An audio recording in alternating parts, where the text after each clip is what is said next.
자, 이번에는 오늘 아침 브리핑인데요. 가을에 책 열심히 읽어야 되는데 저는 책보다는 달콤하고 맛있는 음식이 당기더라고요. 이럴 때 먹을 거 없나요? 그렇습니다. 요즘 예. 제철 채소를 이용해서 조청을 만드는 게 인기라고 하는데요. 잠시 후에 전해드리겠고요. 침 한 번 맞고 약 한 첩을 지었는데 그 비용이 무려 1,500만 원이나 들었다고 합니다. 얼마나 용하길래 이럴까요? 지금부터 함께 확인해 보시죠.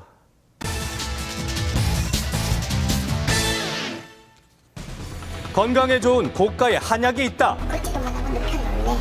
빨리 이 약을 먹여라. 1,500 조금 맞춘 거예요. 만병통치 침도 있다고 하는데요. 엄마가 중풍이 온다고 그러고 중풍이 오니까 침을 놔뒀거든요. 침을 꽂으면 피가 흐르잖아요. 근데 그게 안 좋은 피가 빠져나온다고 하면서 집 있는 거 다 팔았어요. 만병통치 침과 1,000만 원이 넘는 한약의 정체를 알아보기 위해서 경찰서를 찾았습니다. 사기 피의 사건으로 접수돼 있었는데요.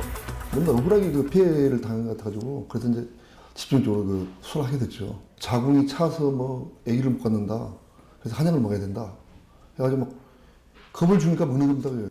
침과 한약으로 겁을 줬던 사람 대체 누굴까요?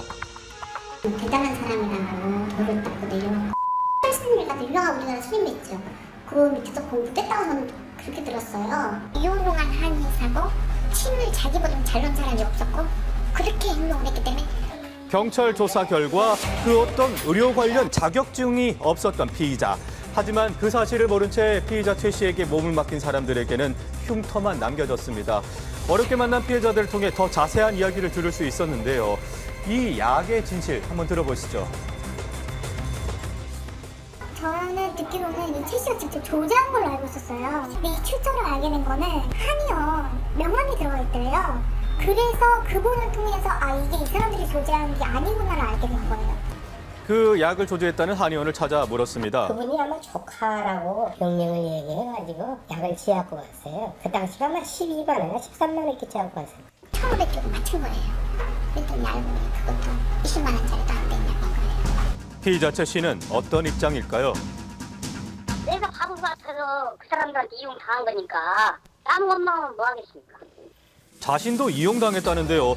그의 말에 따르면 우환으로 찾았던 법당에서 무속인 이 씨가 침을 놓으라고 해서 어쩔 수 없이 놨다고 합니다.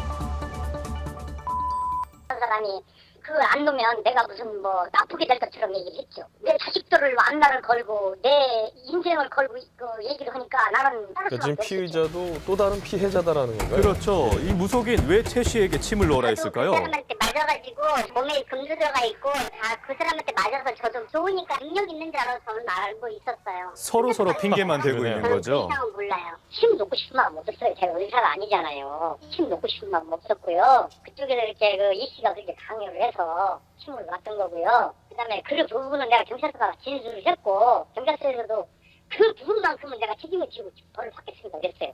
하지만 피해자들의 생각은 다릅니다. 부모님 좀 같이 다니면서 그때 도사 행세하고 침 놔주고 같은 패예요. 근데 지금 와서 지금 부인하는 거지 그 사람도 보통 악랄한 사람이 아니거든요. 같은 사람. 또 피해 사례는 또 있습니다. 무속인 이 씨에게 수차례에 걸쳐서 국값으로 4억 원을 지불했다는데요. 무슨 하셨어요?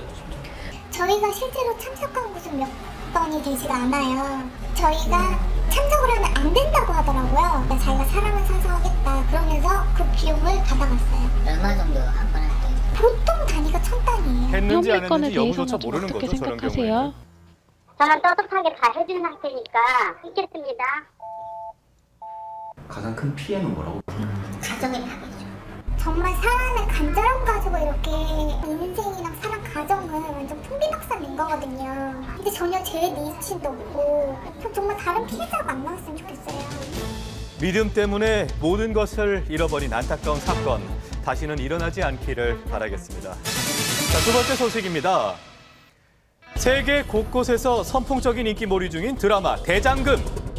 이란에서 지금 시청률이 70%라고 해요. 우선 일본, 중국, 대만 등 아시아 국가를 넘어 헝가리, 프랑스, 이란, 아프리카까지 세계는 지금 대장금이 전하는 한국의 매력에 푹 빠져 있습니다. 간접적인 효과를 계산을 한다면 뭐 조 단위의 드라마 대장금 10년의 발자취를 따라가 보시죠.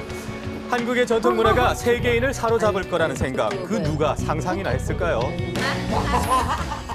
맛있어요 여기. 먹어보면은 진짜 맛있어요. 대장금 때문에. 드라마 때문에. 한복을 사랑하는 이집트인 호다 씨 이집트, 그리고 한국 아니에요, 우즈베키스탄에서 온 여기는. 길도라 씨가 여기는 들려주는 대장금의 인기는 황당하기까지 합니다. 조금 힘들어도 그래도 편하게.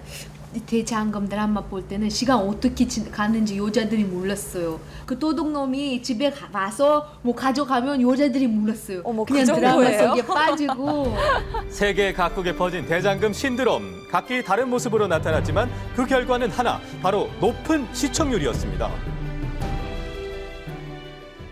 이란에서 지금 시청률이 70%라고 해갖고서는 아마 거기 일하는 채널이 그냥 고정이 돼 있어갖고 이란에서는 남녀노소 가리지 않고 대장금에 열광합니다. 안다는 것 자체가요. 이거는 누구예요?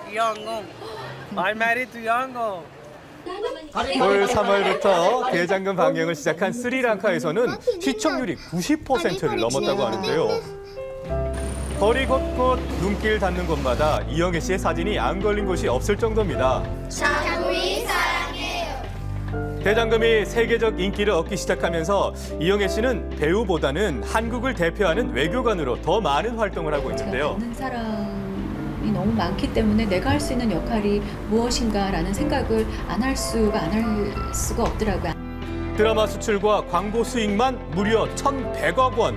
대장금은 총 91개국에 방영된 최초의 한국 드라마로 기록됐습니다. 한국의 관광 수입이라든가 뭐 한식의 세계화라든가 이런 것까지를 포함한 그런 간접적인 효과를 계산을 한다면 뭐 조 단위의 숫자가 나온다고 봅니다. 한류 문화의 대표 사례로 기록되면서 앞으로 제작될 방송 콘텐츠의 지향점을 제시합니다. 가장 한국적인 것이 가장 세계적이라는 기본적인 원칙에 충실하면서 전통 문화를 브랜드한 것이 큰 의미가 있다고 생각이 됩니다. 피부도 다르고 언어도 다른 사람들이 대장금에 푹 빠질 수 있었던 것은 스토리의 힘이라고 생각됩니다. 자, 브리핑 마지막 소식입니다. 이 조용한 무밭에서 환호성을 연발하는 어머니가 계십니다. 그렇게 많은 거로 뭘 하시려고요, 어머니? 따라봐. 달달하게 맛있게 해줄게. 들어봤어? 무조청 달달하고 맛있어. 감기 예방에 좋다는 무로 조청을 만드시는데요. 수분이 있기 때문에 물은 좀 적게 넣어주시면 됩니다. 그리고 고두밥으로 조청을 만들어야 단맛이 강하게 난다는 사실 알고 계시죠? 엿기름 가루를 꾹 눌러서 걸러내고요. 무밥과 엿기름 우려낸 물을 넣고 삭혀서 달콤한 식혜를 만듭니다. 그리고 이 식혜를 졸여내면은 이 무조청이 완성이 되는데요. 무를 조청을 만들게 되면은 무의 매콤한 맛을 순화시키고 소화 기능은 더욱 촉진시키는 효과를 볼 수 있습니다. 어서 달달한 냄새가 나. 맛있는 거 혼자 먹지 마. 네, 따끈따끈한 조청에 가래떡을 푹 찍어서 맛있죠. 남편 한 입, 또 아내 한 입. 아, 이 조청이 금술도 좋게 만드네요. 맛있다. 방금 이렇게 맛있게 만들었어. 아이고, 보기 좋으십니다. 자, 여기도 음식 맛보기에 정신이 없는 어머니들이 계신데요. 자, 무침 한 입 먹고 이 소리가 절로 나옵니다. 너무 맛있다. 다른 어머니도 마찬가지인데요. 한 입 이렇게 드시군요. 그러게 너무 맛있다. 짠 듯이 저렇게 말씀하시네요. 신랑해지게 좀 가르쳐줘야. 어머님 손맛의 비결은요? 이게 저희 집만의 특별한 조청 비법의 재료예요. 이게 얼마나 여자한테 좋은지 몰라요. 여자에 좋다는 이것은 바로 구절초인데요. 예로부터 여성들의 생리불순, 혈액순환 장애에 많이 활용되어 왔습니다. 이외에 대추, 도라지, 생강 등등을 넣어서요. 7시간 정도 푹 달여주면 구절초 약물이 완성이 됩니다. 그리고 이 물을 식혜로 삭혀서 약불에 은근히 졸여주면요. 구절초 조청이 완성이 되는데요. 색깔 한번 보세요. 아유, 건강이 느껴집니다, 그냥. 조청은 발효식품이기 때문에 설탕에 비해서 영양분이 풍부합니다. 또한 조청은 체내에서 혈당을 적게 올리기 때문에 설탕에 비해서 같은 당분이지만은 더 유익합니다. 완성된 조청으로 맛있는 요리를 하는 방법을 알려드릴게요. 네, 어머니 고맙습니다. 자, 조청 소스는 구절초 조청에 배즙을 넣어서 만드는데요. 조청은 먼저 넣으면은 걸쭉해서 팬에 타겠죠. 그래서 배즙을 넣은 다음에 조청을 넣어서 끓여주시면 돼요. 자, 이렇게 만든 조청 소스를 멸치볶음 할 때요. 설탕 대신 넣으면 멸치의 비린맛을 잡고 달콤함을 더하고요. 만들어진 멸치볶음의 윤기 한번 보십시오. 그리고 고기와 조리면요. 고기의 감칠맛을 살려준다네요. 갈색이 나도록 줄여주시면 돼요. 가을 구절초 조청 소스로 차린 건강밥상. 보기만 해도 기운이 납니다. 맛도 좋고 건강에도 좋은 구절초 조청. 꼭 만들어 보세요. 네, 오늘 아침 브리핑 함께 보셨습니다. 예, 전 대장금 보면서 이란에는 70%, 스리랑카에는 90%까지 올라갔는데 도둑 들어왔다가 도둑도 대장금 같이 볼 것 같아요. 이게 바로 문화의 힘이고요. 예. 콘텐츠의 중요성이라고 할 수 있겠는데요. 바로 오늘이죠. 저희 MBC에서는 한류 문화의 글로벌 경쟁력을 재조명하고 분석하는 글로벌 문화 콘텐츠 포럼을 오후 2시부터 6시간 동안 생중계를 한다고 합니다. 여러분들의 많은 시청 바라겠습니다. 예, 제가 이 전쟁터에 꼽힌 한국 문화 해가지고 이라크 취재를 간 적이 있었는데 네. 쿠르드족에서는 우리 드라마의 힘이 정말 대단하다고 합니다. 그런 어려운 상황 속에서도 드라마를 보면서 네. 한류 문화에 대해서 굉장히 이해가 굉장히 높더라고요. 굉장히 뿌듯한 일이 아닐 수가 없는데 네. 오늘 아주 기대를 좀 해주셨으면 좋겠고 보니까 이 불법 시술 사기단에 당하신 분들은 굉장히 안타깝습니다. 이분들 저희 자격증도 없는 분들이잖아요. 그렇죠. 그 지금 아까 보신 화면을 보시면 이제 무속인을 찾으셨는데 무속인 찾는 분들은 아무래도 그 상당한 불안한 심리를 가지고 찾게 되는 게 많습니다. 예. 그런데 무속인 찾을 때는 심리적 위안이나 안정감을 위해서 찾는 것이 좋지. 내가 가지고 있는 그 모든 문제를 해결해 줄 거라 생각하고 그분이 하시는 말씀을 다 믿고 따라 하시는 것은 유효하다고 생각합니다. 예. 네.